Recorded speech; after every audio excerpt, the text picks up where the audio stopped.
حیات خان، میں ابھی خود 20 سال کی ہوں تو میں تمہاری 1 سال کے بچے کو کیسے سنبھالوں گی؟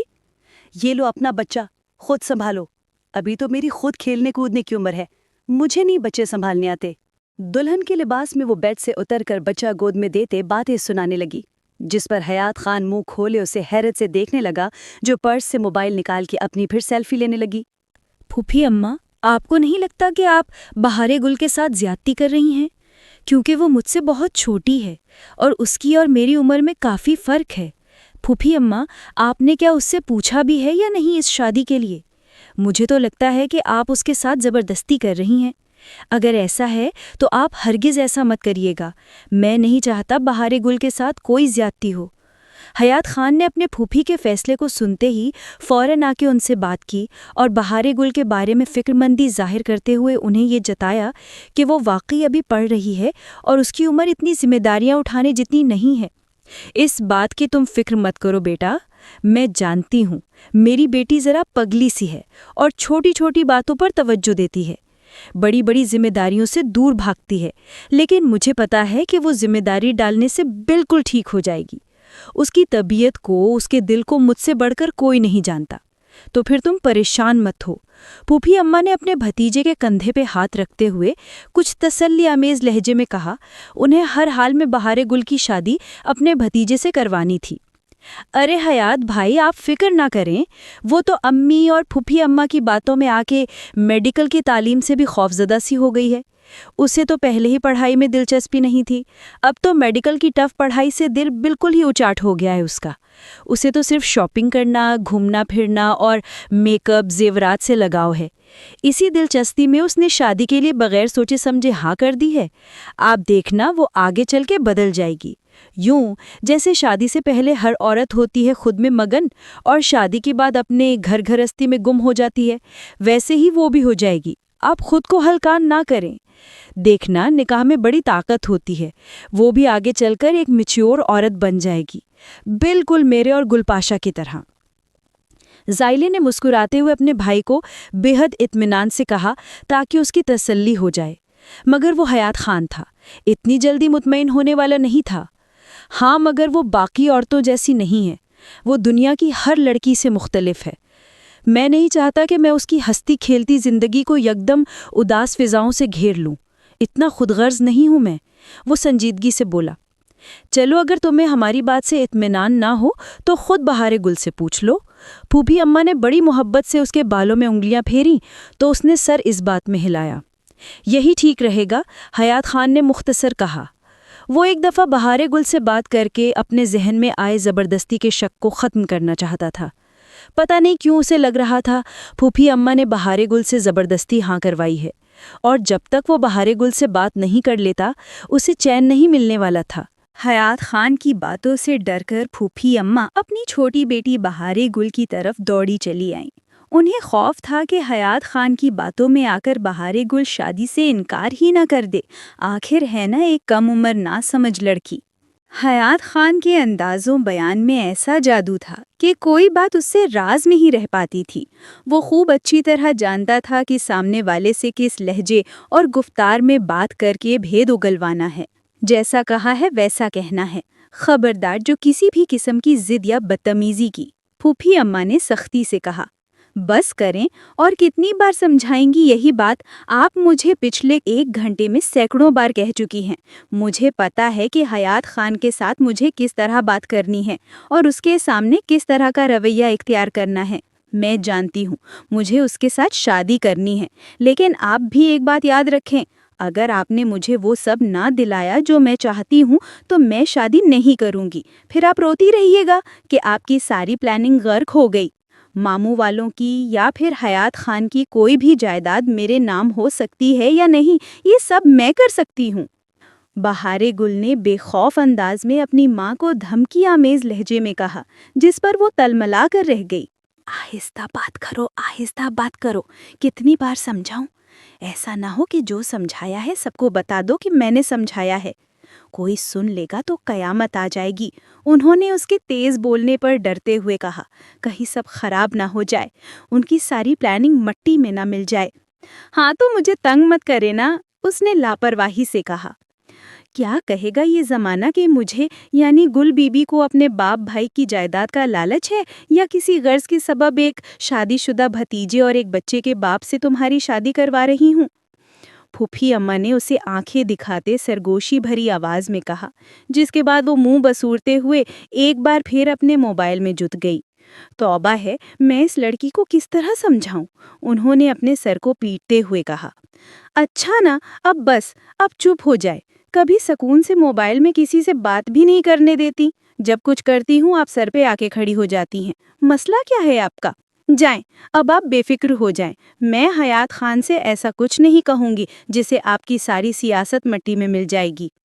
اس نے ہمیشہ کی طرح اپنی ماں سے بے حد لاپرواہی سے بات کی اور ایک بار پھر موبائل کو چارج پر لگاتے ہوئے پھر سے کچھ ٹائپنگ کرنے لگی۔ پھوپھی اماں جانتی تھی کہ ان کی بیٹی ایک جھلی لڑکی ہے جسے دنیا کے جھمیلوں سے کوئی مطلب نہیں تھا۔ اسے جو منہ میں آئے بول دیتی ہے، بغیر سوچے بغیر سمجھے۔ وہ اپنی چھوٹی چھوٹی خوشیوں میں ہی اپنی ساری زندگی گزار سکتی ہے، باقی ذمہ داریاں نبھانا اس کے بس کی بات نہیں۔ ان کے لیے تو یہی کافی تھا کہ وہ ان کی مرضی سے حیات خان سے شادی پر راضی ہو گئی تھی۔ اس بات سے بے خبر کہ حیات خان سے شادی کا مطلب خود کو ان رشتوں کے مجموعے میں شامل کرنا ہے جن کا تمام عمر پاس رکھنا ہوگا۔ پھوپھی اماں جانتی تھی کہ اپنی بیٹی کی قربانی سے ہی وہ اپنے باپ بھائیوں کو قائل کر سکتی ہیں۔ حیات خان نے ایک بار پھر تصدیق کرنے کے لیے تمام گھر والوں کو ساتھ اکٹھے کر لیا تھا۔ جانتا تھا بہار گل میں کسی بھی چیز کی کمی نہیں ہے۔ وہ خوبصورت تھی، پڑھی لکھی تھی، ہر لحاظ سے تمام خاندان کی لڑکیوں سے بہتر تھی، مگر اس کی اپنی طرف سے کوشش تھی کہ وہ ذاتی طور پر کسی کی زندگی خراب نہ کرے اور نہ ہی کسی کے فیصلے پر اپنا فیصلہ مسلط کرے۔ تمہاری پھوپھی اماں نے تو اپنی بڑی بیٹی کے رشتے کی پیشکش کی تھی، لیکن ہم نے انکار کر دیا۔ ظاہر ہے وہ کیسے راضی ہوتی، کیونکہ اس کی بھی منگنی ہو چکی ہے، اور پھر منگنی ٹوٹنے پر برادریوں کے کتنے مسئلے ہو جاتے ہیں۔ میں نے صاف انکار کر دیا اور ان سے یہی کہا کہ اپنی بیٹیوں کی زندگی یوں تنگ نہ کرے۔ چھوٹی بیٹی کا اس نے کہا تو ہم نے بھی دیر نہ کی۔ ٹھیک ہے، تم سے عمر میں چھوٹی ہے، لیکن یہیں پلی بڑی ہے، تمہیں جانتی ہے تم اس کو جانتے ہو۔ چھوٹی ہے، گھر کی ذمہ داریاں پڑیں گی تو سب سیکھ جائے گی۔ حیات خان کی ماں سائقہ بیگم نے ایک بار پھر تمام تر باتوں کی آگاہی دی اور اسے سمجھانے کی کوشش بھرپور کی۔ مگر ماں، میں یہ کس طرح مان لوں کہ اس کے ساتھ زبردستی ہو رہی ہے؟ جانے کیوں مجھے کسی بات کی کمی سی محسوس ہو رہی ہے۔ مجھے اس بات پہ شک نہیں کہ وہ اچھی لڑکی ہے، لیکن میں اپنے مقصد کی خاطر اپنی خود غرضی میں کسی بھی قسم کی کوتاہی تو نہیں کر سکتا نا۔ حیات خان بے حد فکر مند لہجے میں بولا، اور اس کی یہ فکر مندی واجب تھی، کیونکہ سارا خاندان جانتا تھا کہ حیات خان اور بہار گل کی عمر میں 1/3 سے زیادہ کا فرق تھا۔ خیر، اب تو فیصلہ ہو چکا، اب کس بات کی تسلی کرنا چاہتے ہو بیٹا؟ اب تو تم نے بہار گل سے بھی بات کر لی ہے، اگر نہیں بھی کی ہے تو اس سے بات کر لو، اس سے مناؤ۔ وہ چھوٹی بچی نہیں ہے، ویسے بھی اس کی شادی کی عمر ہو رہی ہے، اس کی عمر کی لڑکیوں کی شادیاں ہو چکی۔ اپنی گلنار کو ہی دیکھ لو، اس کی منگنی ہو چکی اور 4-5 مہینے میں وہ بھی اپنے گھر کی ہو جائے گی۔ تمہاری چھوٹی بہن کی ہم عمر ہے۔ آغا جان نے بھی اس کے تمام تر امکانات کو نظر میں رکھتے وہ اطمینان دلایا تھا۔ سچ پوچھیں تو مجھے رشتہ بالکل بے جوڑ سا لگتا ہے۔ بہار گل میں بچپنا بھرا ہے، مجھے پھوپھی اماں کی بھی نیت کچھ ٹھیک نہیں لگ رہی ہے۔ گل پاشا نے اپنی رائے کا اظہار کیا، جبکہ سب اس کی رائے پر حیران رہ گئے تھے، کیونکہ یہاں بیٹھے تمام لوگوں میں سے اس کی رائے سب سے مختلف تھی۔ گل پاشا، یہ کس طرح کی بکواس ہے؟ بہار گل تمہاری چھوٹی بہنوں کی طرح ہیں، اور تم اپنی پھوپھی اماں کی نیت پہ کس طرح شک کر سکتی ہو؟ آئندہ میں تمہارے منہ سے اس طرح کی کوئی بات نہ سنوں۔ وہ اپنی بیٹیوں کو ہم پہ قربان کرنے کے لیے بیٹھی ہیں، اور تم اس کی محبتوں پہ شک کرتی ہو؟ شرم آنی چاہیے تمہیں۔ اگر کسی اور کی بھی اس طرح کی رائے ہے میری بہن کے حوالے سے تو صاف بول دے، تاکہ میں اس کی طبیعت صاف کر دوں۔ آغا جان نے یکدم تلخ لہجے میں اپنی بیٹی کو ٹوک دیا، کیونکہ ان سے برداشت نہیں ہوتا تھا کہ ان کی سب سے چھوٹی بہن کے بارے کوئی بھی اس طرح کی سوچ رکھے یا ان کے خلاف کچھ بھی بات کرے۔ یہی وجہ تھی کہ آج تک ان کی بہن کی نیت کسی پر واضح نہیں ہو پائی تھی۔ اگر کوئی جانتا بھی تھا تو وہ اپنے دل میں دبائے رکھتا تھا، یہ حساب تو پھر بھی الگ تھا۔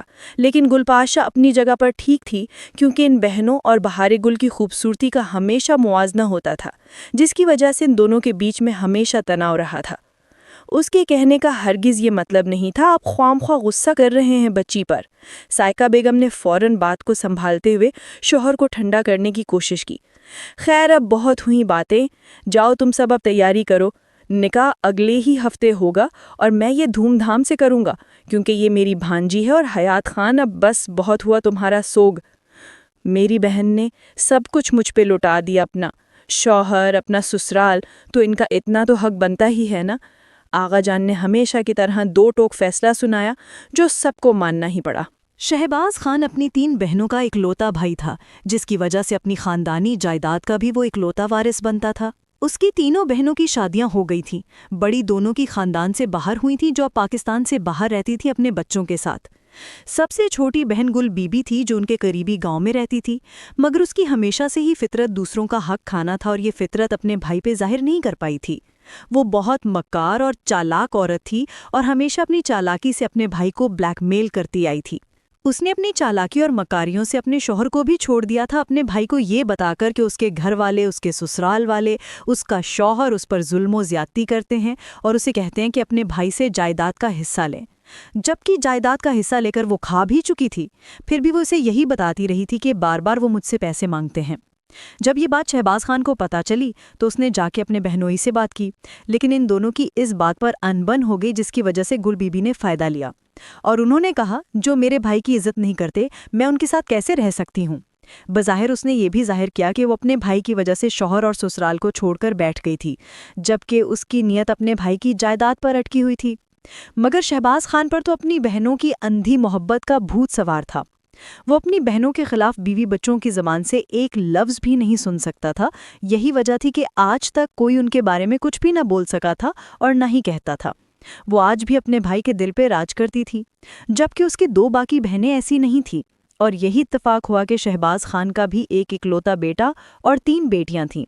اس کی 2 بیٹیوں کی تو شادی ہو چکی تھی اور سب سے چھوٹے گلنار کی بس منگنی ہوئی تھی۔ حیات خان نے کچھ سال پہلے اپنی مرضی سے شادی کی تھی، لیکن قسمت کا کھیل یہ تھا کہ اس کی بیوی نے وفا نہ کی۔ محبت کے اس کھیل میں وہ جلد ہی کنارہ کر گئی، جس کے دکھ میں وہ اندر ہی اندر ٹوٹ گیا تھا۔ حیات خان نے قسمت کا فیصلہ سمجھ کر آخر کار اپنے بچے کے مستقبل کی خاطر قبول کر لیا تھا۔ مجبوراً سب کی باتوں اور مستقل اصرار پر وہ دوسری شادی کرنے پر راضی ہوا تھا۔ سب کی ضد تھی کہ شادی اپنے خاندان کی لڑکی سے کرے تاکہ وہ آنے والی عورت اس کے بچے کی اچھی ماں بھی بن سکے اور ہمیشہ وفاداری کے طور پر اس کا ساتھ دے۔ آغا جان کے کہنے پر حیات خان بہارے گل کو شاپنگ کروانے کے لیے لے آیا اور وہ بہت خوش تھی۔ ویسے بھی اس کی ساحر انگیز شخصیت کی وجہ سے حیات خان اسے بہت پسند تھا۔ وہ اس خاندان کا ایک واحد چراغ تھا۔ اس کی ماں کی پڑھائی پٹی اس کے دل و دماغ میں بالکل کسی سبق کی طرح فیڈ ہو چکی تھی کہ وہ دولت مند ہونے کے ساتھ ایک مرد بھی ہے جو عورت کی چکنی چپڑی باتوں میں اپنی کائنات لٹا دیتے ہیں، مگر وہ اپنی چھوٹی چھوٹی خواہشات کو پورا کرنے کی متمنی تھی اور حیات خان اسے اپنے خوابوں کا وہی شہزادہ لگتا تھا جو اس کی ہر چھوٹی بڑی خوشی پر اپنی جان نچھاور کر دے۔ آپ کو پتہ ہے میں نے کتنے سارے کپڑے آن لائن آرڈر کر لیے ہیں اور میں نے سوچ لیا تھا کہ باقی کپڑے میں آپ کے ساتھ چل کر وہیں مارکیٹ سے ہی لوں گی۔ بہارے گل نے اپنے موبائل پر کچھ سرچ کرتے ہوئے فرنٹ سیٹ پر بیٹھے حیات خان سے کہا۔ حیات نے ہمیشہ کی طرح اس کی باتوں پہ آج بھی محض مسکرانے پر اکتفا کیا۔ مجھے تم سے بات کرنی ہے، کیا ہم 2 منٹ کچھ اور بات کر سکتے ہیں؟ حیات خان نے ایک لمبی تمہید باندھنے کے بعد یہ جملہ کہا تھا۔ ہاں تو بات کریں نا، ویسے پہلے تو کبھی بھی بات کرنے سے پہلے اجازت نہیں لی تھی۔ ویسے شرمانا تو مجھے چاہیے، میں لڑکی ہوں، جبکہ آپ کی تو دوسری شادی اور میری پہلی شادی ہے۔ بہارے گول نے ایک بلند کہے کے ساتھ یہ بات کہی جس پر وہ بھی زیر لب مسکرا دیا۔ تم کبھی نہیں سدھرو گی، تم تھوڑی بدل جاؤ، میں اجازت نہیں لے رہا، موقع طلب کر رہا ہوں جو کہ تم کسی کو نہیں دیتی۔ حیات خان نے ہمیشہ کی طرح سنجیدگی کو لہجے میں سمویا تھا۔ ارے ہاں، آپ بالکل ٹھیک کہہ رہے ہیں، مجھے اب بدل جانا چاہیے، کیونکہ اب میری شادی جو ہونے والی ہے، اور ایک بات یاد رکھیے گا، آپ پر صرف اور صرف میرا حق ہے، جیسا میں کہوں اور جو کہوں ویسا ہی آپ کو کرنا ہوگا۔ ویسے آپ نے اجازت طلب کی، مجھے اچھا لگا۔ بہارے گل نے ہمیشہ کی طرح بنا سوچے سمجھے بات کی۔ حیات خان نے اس کے لہجے کی شوخی پر کھنکارا، پھر اس کے چہرے پر آنے والی لٹ کو اپنی انگلیوں کی پوروں سے ہٹایا۔ ہاں، مگر تمہیں کچھ باتیں میری بھی ماننی ہوں گی اور تمہیں کچھ ذمہ داریاں بھی لینی ہوں گی۔ بے شک تم میرے لیے سب سے زیادہ اہم ہو، لیکن کچھ حق میرا بھی تم پہ بنتا ہے۔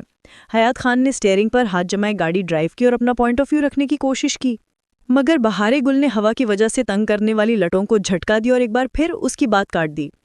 آپ تو جانتے ہیں میں کس قدر لاڈلی ہوں سب گھر والوں کی۔ ہاں، آپ کی بھی ہوں، مجھے یاد ہے اچھی طرح، لیکن اب زیادہ ہونا چاہتی ہوں نا، کیونکہ اب تو میں آپ کی ہونے والی بیوی ہوں۔ اس کی یہی ادائے بے نیازی ہر کسی کو اپنا گرویدہ بنا لیتی تھی۔ ہاں مگر میں کچھ اور بھی کہنا چاہتا ہوں۔ حیات خان نے ایک بار پھر کچھ کہنے کی کوشش کی مگر وہ باز نہ آئی اور پھر وہ اپنے مخصوص انداز میں بنا رکے بولتی رہی۔ اچھا چلے، مجھے پتا ہے آپ کیا سننا چاہتے ہیں۔ ویسے تو یہ آپ کو کہنا چاہیے لیکن میں کہہ دیتی ہوں۔ حیات خان میں تمہیں بہت خوش رکھوں گی، تم دیکھ لینا۔ اس نے مصنوعی شرم و حیا کے ساتھ جب یہ ڈائیلاگ بولے تو حیات خان بھی اس کی صدا پر بے اختیار ہنس پڑا۔ وہ جانتا تھا کہ وہ دل کی بہت صاف تھی، جو اس کے دل میں ہوتا تھا وہی اس کی زبان پر، اسی وجہ سے اس کے چہرے پر بھی بے حد شفافیت تھی۔ آج حیات خان کو اس کی خوشی سے کچھ اطمینان تو ہوا کہ کم از کم چلو اس کے ساتھ کوئی زبردستی نہیں ہو رہی۔ دل ہی دل میں وہ بہت اداس تھا کیونکہ ایک بار پھر وہ کسی اور کے ساتھ اسی بندھن میں بندھنے جا رہا تھا جس کی وجہ سے اسے اپنی محبت کو بھلانا ہوگا، مگر یہ اس کے لیے مجبوری تھی کیونکہ یہ قیمت اس کے بیٹے کی خوشیوں کی تھی۔ آج اس کی شادی تھی جو وہ بہت دھوم دھام سے تو نہیں منانا چاہتا تھا، لیکن یہ اس کے خاندان کی مرضی تھی۔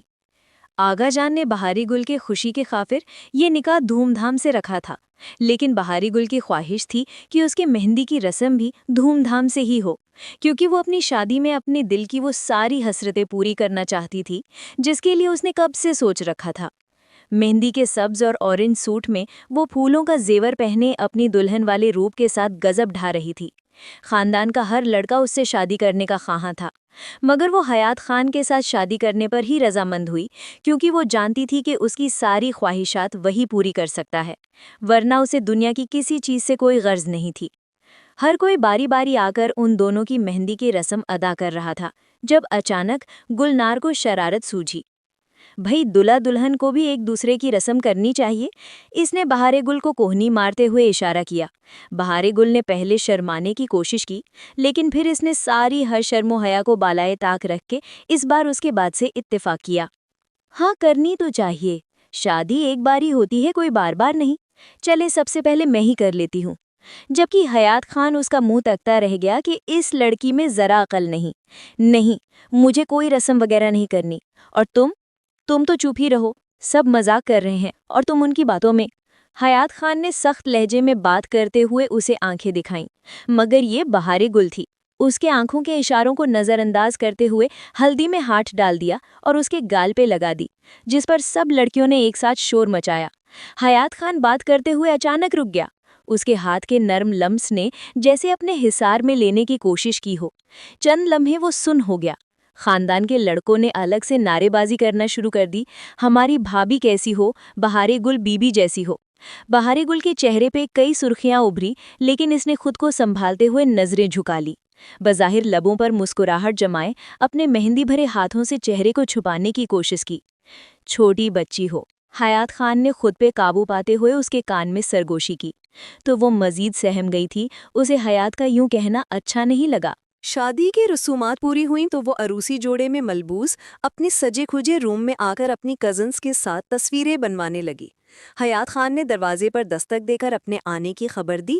لڑکیاں بہارے گل کو بیڈ پر بٹھا کر آہستہ آہستہ باہر جانے لگیں۔ وہ گھٹنے موڑ کر بیڈ پر بیٹھ گئی اور اپنے عروسی لباس کو خوبصورت انداز میں پھیلایا۔ ایک ادا سے شرم و حیا کی چادر اوڑھ کر موم کی گڑیا کی طرح جم گئی اور پلکیں جھکا لیں۔ حیات خان اندر آتے ہی دل میں اس کی معصومیت کی داد دی اور سر نفی میں ہلایا، پھر ننھے وجود کو کسی گوہرے نایاب کی طرح باہوں میں بھر کر اس سمیت بہارے گل کے قریب بیڈ پر بیٹھ گیا۔ تم بہت معصوم ہو بہارے گل، بالکل میرے میسم خان کی طرح۔ پتہ ہے تم میں اور میسم خان میں بہت ساری باتیں مشترکہ ہیں جن کی وجہ سے تم مجھے ہمیشہ معصوم بچی دکھتی ہو۔ یہ بھی ہمیشہ مسکراتا ہے اور تم بھی مسکراتی ہو، بات پہ بات ہنس دیتی ہو، بے وجہ رو دیتی ہو، بالکل کسی چھوٹے بچے کی طرح۔ حیات خان نے پیار سے گود میں موجود بیٹے کو دیکھا اور پھر بہارے گل سے کہنے لگا۔ بہارے گل کو اس کی بات بری لگی، لیکن اب میں چھوٹی بچی نہیں رہی، میں آپ کی بیوی ہوں اور اب ایک شادی شدہ لڑکی بن چکی ہوں۔ آپ کو اس طرح میرے بارے میں تعریف نہیں کرنی چاہیے۔ خدا را کسی دولہے کی طرح تعریف کریں کہ میں کیسی دکھ رہی ہوں اور کتنی حسین ہوں، میرے حسن کی تعریف کریں، میری مہندی کی تعریف کریں، خود تو آپ نے غور ہی نہیں کیا مجھ پر۔ چلے چھوڑیں، اب آپ مجھے میری شادی کا تحفہ ہی دے دیں۔ وہ اس کی بیکلی پر تکنے لگا تو وہ مزید بولی، جلدی کریں، یہ نہ ہو کہ میرا موڈ خراب ہو جائے۔ اس نے اپنی مہندی بھری ہتھیلیاں اس کے سامنے پھیلا دیں۔ حیات خان نے مسکراتے ہوئے اپنے بیٹے کو اس کے ہاتھوں پر رکھ دیا۔ میثم خان بھی بے اختیار مسکرا دیا۔ دیکھو وہ تم سے کتنا آشنا ہے، اسے بھی پتا ہے کہ تمہاری آغوش بے حد پرسکون ہے۔ حیات خان نے بیٹے کو دیکھتے ہوئے پیار سے کہا، مگر بہار گل حیرت کے جھٹکے سے اسے دیکھتی رہ گئی۔ لیکن اگلے ہی پل اس نے میثم خان کو حیات خان کی گود میں واپس دے دیا۔ شادی کا تحفہ یہ ہوتا ہے؟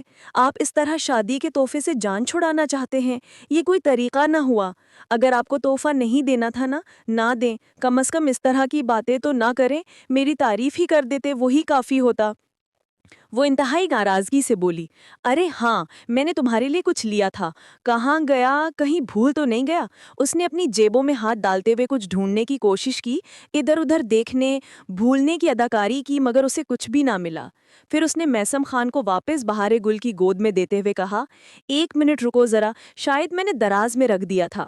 بہار گل نے خفیف نظروں سے گھورا، چلو جی اپنا ہاتھ آگے بڑھاؤ، شاید ہی تمہیں پسند آئے، لیکن یہ پھوپھی اماں نے پسند کیا تھا۔ بقول ان کے تمہیں انگوٹھیاں بہت پسند ہیں، اس لیے تمہارے لیے انگوٹھی بنوائی ہے۔ ظاہر ہے وہ تمہاری ماں ہے، انہیں زیادہ پتا ہوگا تمہاری پسند ناپسند کا۔ حیات خان نے کہتے ہوئے اس کی انگلی میں وائٹ گولڈ کی ڈائمنڈ رنگ پہناتے ہوئے کہا، ارے واہ، یہ تو واقعی بہت خوبصورت ہے۔ رکو ذرا، میں اس کی تصویر لے کر سٹیٹس پہ لگاتی ہوں تاکہ ہر کوئی دیکھ کے جل جائے۔ یہ لیں اپنے بیٹے کو سنبھالیں، اور بار بار آپ اسے میری گود میں کیوں دے رہے ہیں جبکہ میری مہندی میری چوڑیوں سے اس کو کوفت ہوگی؟ خواہ مخواہ اس کی طبیعت نہ خراب دیں۔ میں نے کتنی ساری خوشبو لگائی ہے، ہو سکتا ہے یہ الرجی ہو جائے۔ بچہ ہے، میری گود میں کس طرح ریلیکس رہ سکتا ہے؟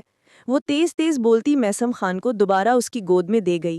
اب اسے تمہارے ہی گود میں رہنا ہے، اور تم اس کی ماں ہو، یہ تمہاری اولاد ہے، تم دونوں کو ایک دوسرے کے ساتھ ایڈجسٹ کرنا ہوگا۔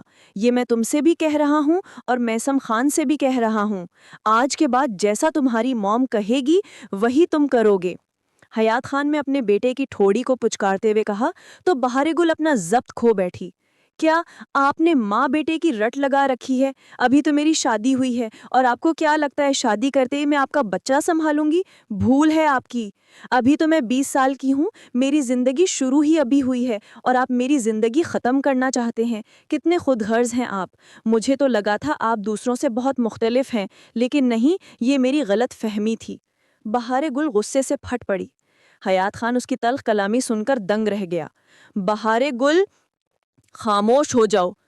حیات خان اپنے لہجے پر قابو پاتے ہوئے بولا۔ اس نے خود پر ضبط کیا، ورنہ اسے بہار گل کی بات پر انتہائی غصہ آ رہا تھا۔ کیا آپ کو چاہیے آپ خود اپنے بچے کو بھی سنبھالیں اور مجھے بھی؟ کیونکہ میں آپ کی بیوی ہوں، یہ آپ کی ذمہ داری بنتی ہے۔ بلکہ ایسا کریں کہ ایک میڈ لگا لیں جو اس کا اور میرا ایک ساتھ خیال رکھ سکے۔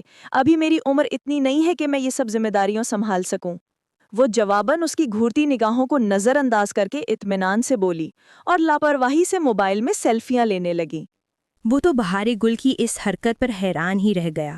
حیات خان کو اندازہ نہیں تھا کہ وہ اس قدر بچپنا دکھائے گی اور شادی کے پہلے دن ہی بدتمیزی پر اتر آئے گی، اور اسے پچھتانا پڑے گا صرف یہ سوچ کر کہ ایک بچے کے ساتھ دوسری بچی کو بھی سنبھالنا پڑے گا، بلکہ اس کی ذمہ داری بیوی کو سنبھالنا نہیں بلکہ اس کی تربیت کرنا بھی ہو گئی تھی۔ اب تو لازم ہے کہ ایک ہی بار ماتم کر لیا جائے، ورنہ وہ واقعی میں میرے بچے کی شاید ہی کبھی ماں بن پائے گی۔ حیات خان نے دل ہی دل میں بے بسی سے سوچا۔ فی الحال تو وہ نہیں چاہتا تھا کہ گھر کا ماحول خراب ہو، یا پھر وہ اپنی نئی نویلی دلہن کا، جس کے اندر بچپنا بھرا ہوا ہے، اس کی امیدوں پر پانی پھیر دے۔ وہ چاہتا تھا کہ وہ خوش رہے اور اپنی شادی کی شروعات میں کسی چیز کی کمی نہ ہونے دے، کیونکہ یہ لڑکیوں کی چھوٹی چھوٹی خواہشات ہی ان کے دلوں کو زندہ رکھتی ہیں۔ وہ بظاہر ایک سخت گیر شخص تھا جس سے بات کرتے ہوئے ہر کوئی گھبرا جاتا تھا، لیکن اندر سے وہ ایک احساس کرنے والا حساس طبیعت انسان تھا، جسے احساس تھا کہ لڑکیوں کے کچھ خواب ہوتے ہیں جن کے دم پر وہ تتلیوں کی طرح اچھلتی اور خوش رہتی ہیں۔ اگر ان کے خوابوں کو رون دیا جائے تو ان کی خوشیوں کے جگنو پیدا ہونے سے پہلے ہی موت کے گھاٹ اتر جاتی ہیں۔ شادی کے پہلی ہی رات بھلا کوئی اس طرح کی باتیں کرتا ہے؟ پھوپھی اماں نے ایک بار پھر بہار گل کے کندھے پر چپیڑ ماری تھی۔ شادی کے پہلے دن کوئی ماں بھی اس طرح اپنی بیٹی کو نہیں مارتی؟ بہار گل نے جواباً ان کا ہاتھ جھٹک کر کہا، ہاں تو تمہارے جیسے کرتوت ہوں گے ویسا ہی سلوک کروں گی نا تمہارے ساتھ۔ وہ تیش کے عالم میں چلائیں۔ انہیں بہار گل پر بہت غصہ آ رہا تھا، جو حیات خان کے سامنے شادی کی رات ہی اتنی بکواس کر کے آئی تھی۔